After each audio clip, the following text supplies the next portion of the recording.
Well, after the House's vote this week on Texas's proposed $1 billion school voucher program, we're looking at the budget deficit still facing Austin and other public school districts. Jeremy Portnoy from OpenTheBooks.com joins us now to talk more about this.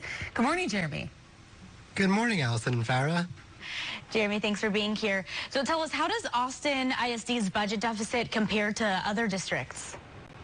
Yeah, so Austin and a bunch of other districts started releasing their projected deficits over the past couple weeks. When you average it out per student, Austin's is a good deal higher than the four other largest school districts in Texas, right? Austin's looking at about a $117 million deficit. That works out to $1,606 per student. Then you look at Northside, they're talking about $974 per student deficit. Dallas ISD is $910. Then Houston and Cypress Fairbanks are both looking at less than $500 per student for their deficit. Jeremy, Governor Abbott usually blames the problem on overspending at the local level. Can you talk us through some examples you've seen of that? Yeah, we've definitely seen at least some proof of that, right? We just talked a few weeks ago about Austin ISD. Their vendor checkbook went up to $447 million last year. That was $100 million more than they spent the previous year sent to outside companies. Houston ISD came out with a report last year saying there's overtime abuse in the system and they had to pay out $26 million in 1 year.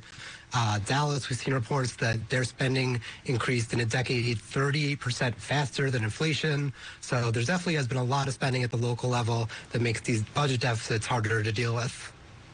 And schools usually blame the state for not increasing public school funding for 6 years, right? So how does that contribute to the budget deficit?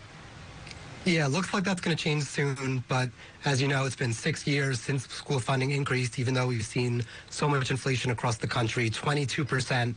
And in that span from 2019 to 2024, Houston and Dallas actually increased their payroll more than 22%, faster than inflation, but Austin did not. So they have the most valued argument probably to blame the state for that lack of school funding. Of course, we just saw those raises in November, but those took effect just recently. There's always other factors too that the district can't control, right? Travis County is expecting property values to dip by 9 to 12%, so that could hurt tax revenue for the school district. Dallas is worried about losing funding because of student absences that some people in the community are blaming on immigration enforcement picking up. So there's lots of factors going into it. It's not always just spending at the local level. Yeah, and a lot happening in the legislative right now. So this is something I'm sure you'll keep an eye on for us. Jeremy Portnoy, always good to chat with you. Oh, of course, good to see you. And you can find all of Jeremy's reports at OpenTheBooks.com.